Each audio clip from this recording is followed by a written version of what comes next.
kwenye BTC USD kila siku nawaambia, au kwenye pair yoyote ambayo unaenda kufanya analysis, hakikisha unaanza na time frame kubwa kupata information za kutosha ili kwenda kufanya uamuzi wako wa siku husika. Na mara nyingi zaidi napendekeza uanzie time frame ya mwaka mzima ili upate picha halisi ya soko linahitaji nini kwa muda mrefu zaidi. Sawa? Even if unafanya scalping, sawa, anza na time frame kubwa. Hiyo ndio itakuwa ni best option kwako. So, mtanivumilia kidogo, sauti inasumbua hapa. So, tukianza na time frame ya mwaka mzima kwa kuangalia structure inaonekana ipo kwenye uptrend. Nikisema uptrend maana yake ni kwamba mpaka sasa hivi tunaona kulikuwa kuna impulsive, tukapata correction and then tukapata impulsive. Sawa. Lakini move ambayo tupo nayo sasa, sisi tupo kwenye correction. Tuko sawa. Hicho kitu unatakiwa ukifahamu kwamba kwenye time frame ya mwaka mzima soko lipo kwenye correction. Maana yake mwaka huu wote tupo kwenye correction. Na target ya correction bado haijafikiwa. Sawa. Ili tuone kwamba target ya correction imefikiwa, it means soko linatakiwa lije at least lije range hadi kwenye hii zone. Ngoja nijaribu ku minimize hii line. I think nikiacha hivi itakuwa ni sawa kwa sababu ndio inaonekana vizuri. Si ndio? Kwa hiyo target ya correction kwenye mwaka mzima ni kwenye hiyo price. Si ndio? Na bado soko halijafikia kwenye ile level. Kwa hiyo kwa kujua kwamba mwaka mzima soko lipo kwenye correction, unajaribu kufanya tunaita structure coordination, uhusianisho wa structure ya mwaka mzima na time frame zingine ndogo ili kuja kupata uamuzi sahihi kulingana na muda sahihi ambao unaenda kufanya maamuzi sokoni. Sawa? So information za mwaka mzima ni kama hizo tunazoziona kwamba soko linahitaji lifanye correction hadi kwenye hii level ambayo itatumika as support level, kwa sababu kwa mara ya kwanza hii sehemu ilitumika as resistance na ikajaribu kurudisha price chini aggressive. Tupo sawa? Nikisema ilitumika as resistance kwa kuangalia kwa mfano kwenye hii level hapa. Unaona? Hiyo ni point ambayo market ilireact na kulitumia hilo eneo kama resistance. Na baada ya kureact, it means tuliona move ambayo ilikuwa ni impulsive, and then baada ya market kureach kwenye hii point tuliona correction kubwa sana. So after hii correction ili eneo likaja likavunjwa, si ndio? Na likatumika as support level. Kwa hiyo second correction ambayo inaenda kufanyika na soko, lengo kubwa, mazumuni makubwa ya hii move ni kurudi kwenye hii area ambayo ilitumika as resistance for the first time, na sasa hivi itatumika as support level kwa sababu ita favor structure. Sawa? Na probability kubwa market ikireach kwenye hii point tutegemee bullish move. Lakini kumbuka hii ni structure ya mwaka mzima na hiki kitu hakitatokea leo, hakitatokea kesho. Kwa hiyo sio information tosha kwa wewe kufanya maamuzi ya kusell. Si ndio? Kitu cha muhimu unatakiwa ujaribu kuangalia internal structure ya hii movement. Kwa mfano, ukiangalia kwenye hii part kuanzia kwenye hii level hadi hapa, ni almost ukiweka ni case of candlestick, kitu ambacho utakiona ni just like one candle. Lakini ndani ya candle moja ya mwaka huu kuna candlestick za miezi kadhaa ambayo almost mpaka sasa ni miezi kama inaelekea 7, si ndio? And then kuna candlestick za siku nyingi zaidi. Kwa hiyo unapoenda kuangalia internal structure ya candlestick ya mwaka mzima na kujua kwamba candlestick ya mwaka mzima target yake ni kureach kwenye hii level, structure ambazo zinakuwa printed kwenye lower time frame, sawa, zitatoa direction kwamba hii candle ita close bearish huu mwaka au haita close bearish. Kwa hiyo baada ya kujua kwamba target ya mwaka mzima soko ni kwenda kureach kwenye hii point, unachotakiwa kukifanya ni kwenda kuangalia internal structure ya ile candlestick, information ambazo zimebebwa ndani ya ile candlestick ya mwaka mzima kwa kutumia lower time frame structure. Tupo pamoja? So tutamark namna hii, and then baada ya kumark namna hii tunaanza kushift kwenye lower time frame na kuanza kuangalia structure coordination, kwa sababu tushajua target ya mwaka mzima ni kwenda bearish paka kwenye hiyo point. So tutaenda kuangalia kwenye 6 months kuangalia je, kinachofanyika kwenye mwaka mzima bado kwenye 6 months ni valid au si valid.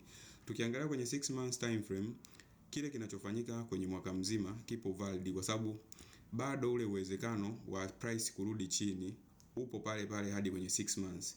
Kwa hiyo hii inatufanya sisi kuzidi kufikiria zaidi, kufocus kwenye bearish move za bullish move. Sawa?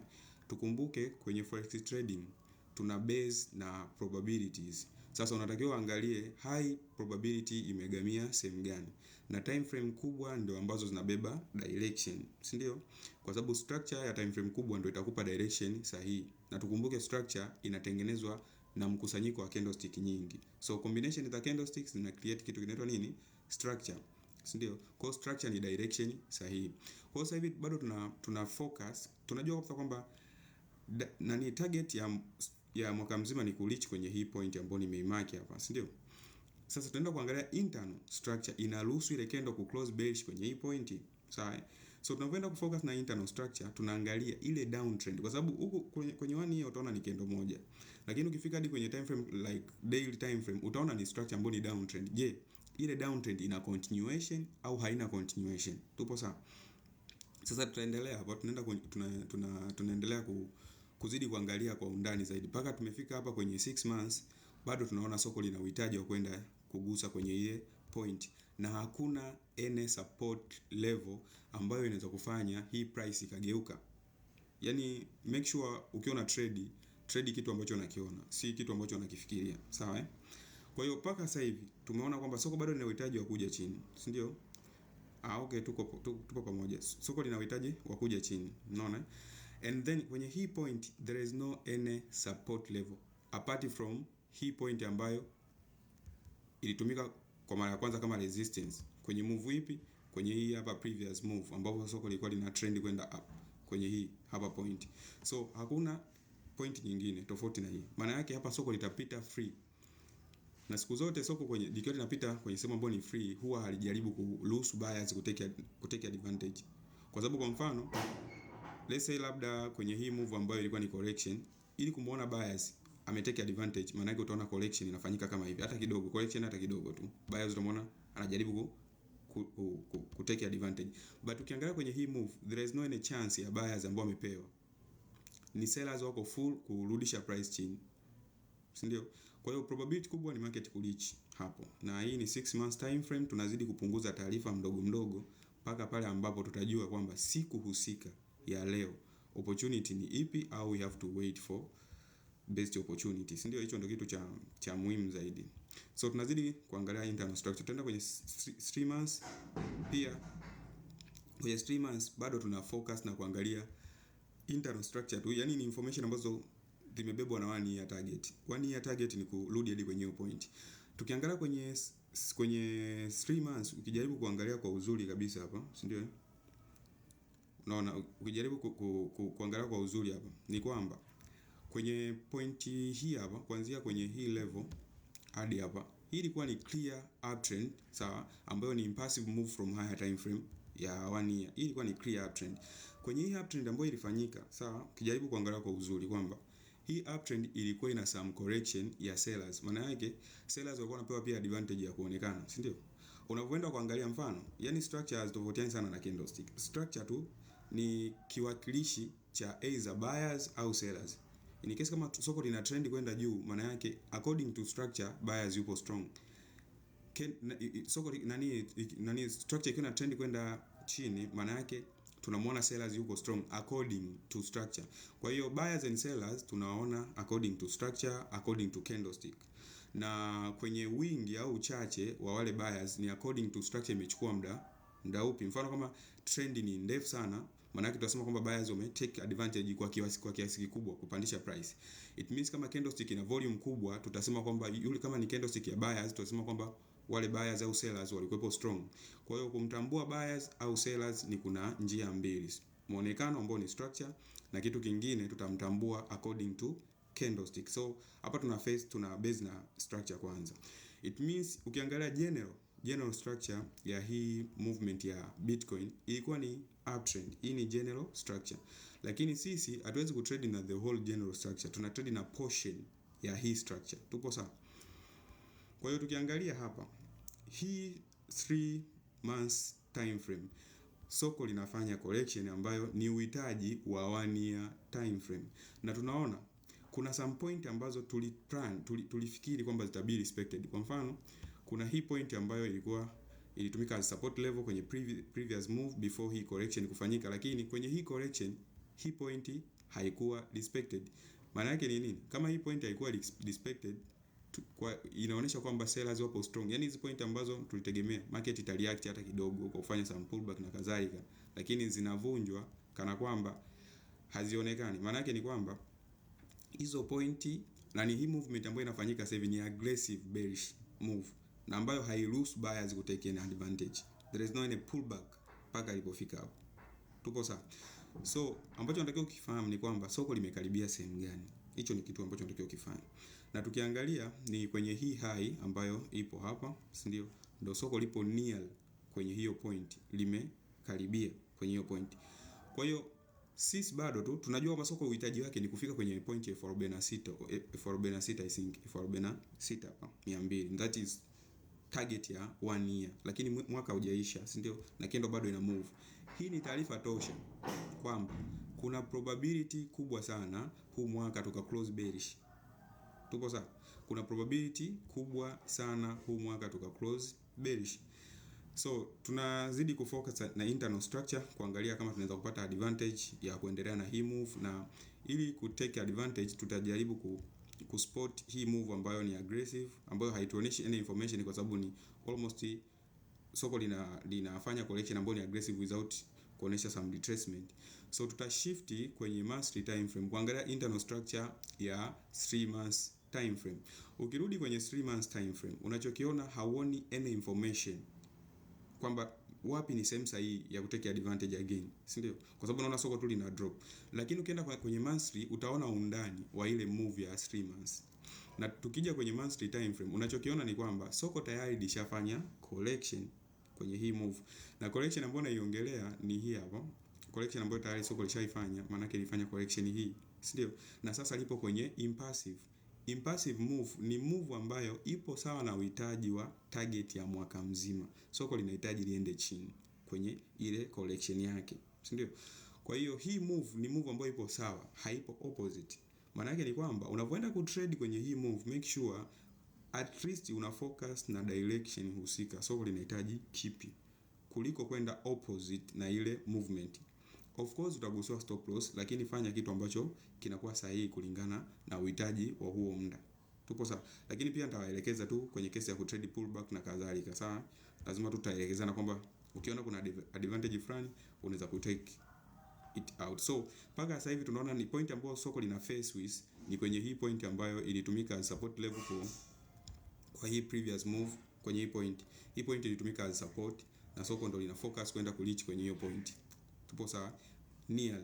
Lakini siku zote nawaambia hata kwa wanafunzi ambao nawafundisha, unavoenda kutrade move, angalia kwanza soko lilikuwa lina uhitaji gani kwa hii current move, na kwenye ile previous move lilikuwa lina uhitaji upi, ili kwenye ile point uitumie kulingana na uhitaji. Kwa mfano, ukiangalia hii move ya kwanza ilikuwa almost soko lilikuwa lina trend up.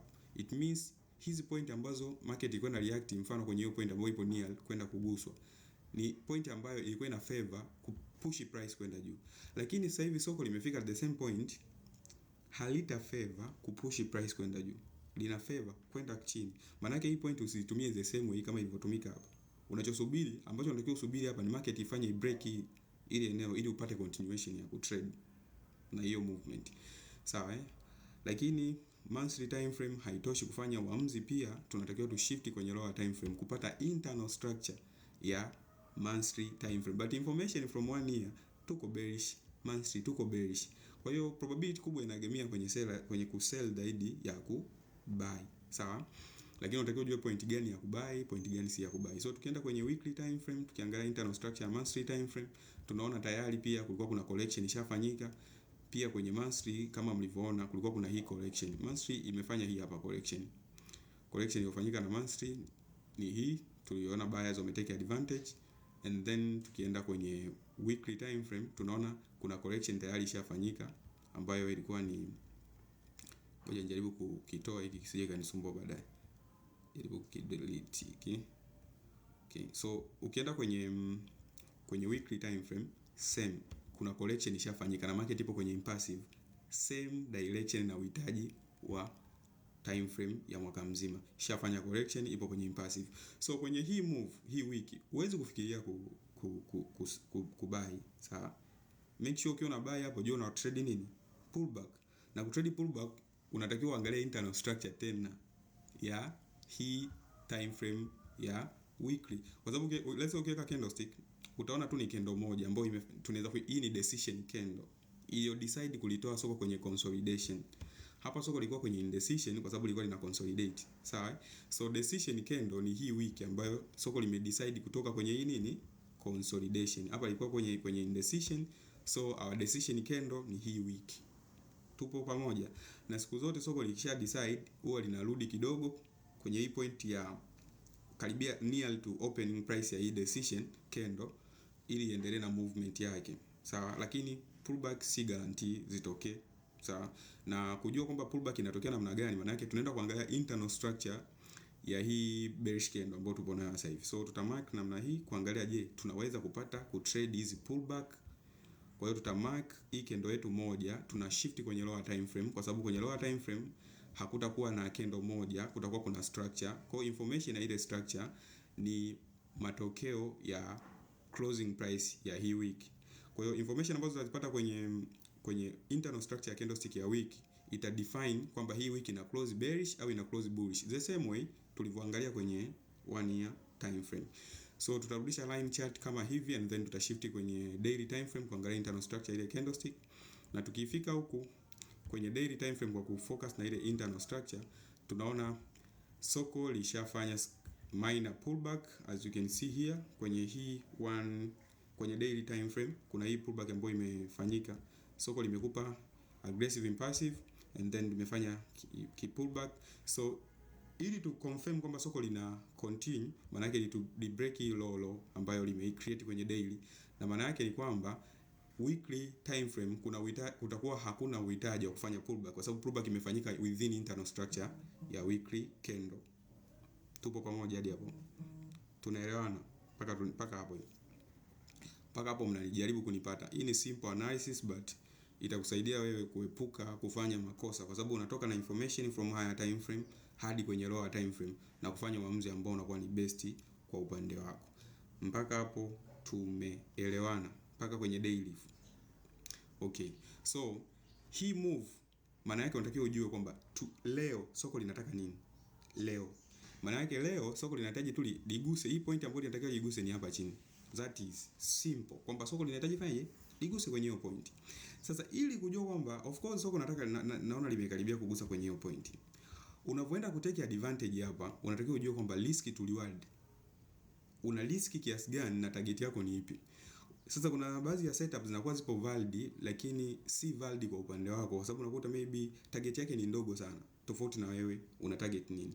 So soko hapo tunaona nataka nitakiwa liguse hapo. So kutokea hapo hadi hapa ni almost like 100 pips 100 tu, si ndio? Sasa ili kujua kama hii move kweli itagusa hapa au haitagusa, angalia internal structure ya daily time frame.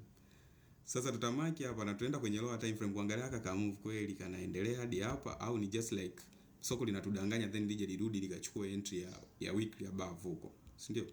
Kwa sababu kuna some point ambazo market inatakiwa irudi in case kama itafanya pullback ambazo tunazitegemea ni kama hii point, sawa. Sasa je, ili tuone kwamba si valid hizo point kuguswa, tujue hii internal structure hii candle moja ya leo, je, ina print information gani kwenye 4 hour time frame. So tukija kwenye 4 hour time frame tunaona kabisa kwamba soko lishafanya collection tena na lipo kwenye impulsive na probability kubwa sasa ni hiyo point kwenda kuguswa kwa sababu there is no any support level ya kurudisha hii price juu. Na best entry iliyobaki kwa sasa as unaweza kutrade hii bearish move ni hili eneo hapa kwenye hii low ya 4 hour time frame. So utasubiri market reach kwenye hiyo point, utaangalia decision candle iliyo decide kutoa soko hapo, utarudisha kwenye candlestick form. So tunaona kabisa candle ambayo ipo 4 hour time frame ni hii ndo decision candle iliyo decide ambayo ina decide bado haja close, sawa. So uweze ku take kwamba opportunity kwamba isha close nyingine, no, decision candle from 4 hour haija close. Maybe unaweza kwenda kwenye 1 hour kujaribu kuangalia decision candle iliyo close kwa kwenye 1 hour. Decision candle yetu ni hii bearish candle ambayo unaiona hapa, sawa. Sasa kuna kitu unatakiwa kielewe, the way unavyorudi kwenye lower time frame pia ile efficiency ya ile entry yako unaoenda kuichukua inazidi kupungua. ndio unatoka kwenye swing trading unakuja kwenye day trading, mwisho wa siku unakuja kwenye scalping. Sawa? So tupo near kuscalp, si kufanya day trading. Tupo sawa. Yaani information za day trading tayari tusha move. Sasa utaangalia, je, mimi ni day trader, ni focus na daily entry. Mimi ni swing trader, ni focus na swing entry. So as a day trader hapa si part yako. Lakini mtu ambaye anaweza kuscalp pips 100, it's okay. Kwa mtu ambaye unataka ufanye sana, let's say mtu ambaye unataka trade with hii move, si ndio? Cha kwanza unatakiwa ujue decision iliyo decide kutoa, mfano soko hapa silikuwa na consolidate, si ndio? Soko hapa ilikuwa na consolidate namna hii, unaangalia decision candle iliyo decide kutoa hii move kwenye hii consolidation ya muda mrefu zaidi. So decision candle yetu ni hii bearish candle iliyo close below opening na closing price ya hizi candlestick. Sawa? Achana na hizi wicks. Sawa, hizo wicks ni information tu kwamba buyers walikuwa na reject, sellers close kwenye haya mazingira. Then ukishajua decision candle, maana yake your entry itakuwa kwenye hii point ambayo candle ime close below hii level. Mfano ukirudisha line chart, maana yake utaona almost support level ilikuwa ni hapa and then market ime close hapa. So unavoenda ku take sell, ku short kwenye hii position, sawa? Unavoenda ku short kwenye hii position hapa, stop loss yako inakuwa above opening price ya decision candle. Sisi tunaelewana? Na ukiangalia hiyo ni yao almost hapo ni kama pips 100 na pips 17. Sawa? And then uta target ambayo soko lina target almost ilikuwa ni target tutaenda kuangalia target ya daily. Sawa? Daily target ambayo ni hii hapa chini. Okay. So tutarudi kwenye 1 hour time frame and then our take profit itakuwa ni kwenye hii. Na hiyo almost itakuwa kama ni scalping. Sawa? Itakuwa almost ni kama scalping. Daily target. Okay. Ni almost ni pips chache sana, si pips kama ngapi hapa. Ngoja nijaribu kuangalia vizuri. Ndio maana naambia sometimes kuna some entry si lazima uzichukue. Hapa ni kama almost pips 20 tu. Si ndio? So almost mtu ukiingia hapo maana yake wewe haufanyi day trading tena. Wewe utakuwa na scalp, but utakuwa upo sawa. Sawa? Kwa uta trade namna hiyo. Stop loss yako inakuwa above pale kwenye opening price ya hiyo decision candle ya 1 hour and then una take advantage namna hiyo. Si hapo tumeelewana jamani? Sawa? So make sure unavoenda ku trade ujue una trade kipi, una trade either ni pullback au una trade kitu gani na stop loss yako unaweka sehemu gani na ni kwa sababu gani. Sawa? I think hapo tutakuwa tumeelewana. Kwa hiyo ipo hivyo. Sawa? So your first take profit itakuwa kwenye hii low ambayo ni target ya daily ambayo ipo near soko kwenda kugusa kwenye hii point hapa. Sawa? Hapo na hizi tutakuwa tumeelewana kwa sababu ukiangalia hata kwenye hii time frame ya 30 minutes decision candle yetu ni hii ambayo ni ndefu sana. So imetengeneza imbalance, that's why market imerudi ku clear hiyo imbalance and then tuendelee kwenda chini kwa sababu uhitaji mkubwa bado ni kwenda chini. Na hii ni scalping entry, si day trading wala kuswing. Tumeelewana hapo? Hapo I think kama kuna swali naomba nisikilize maswali sasa mpaka nilipofika hapo.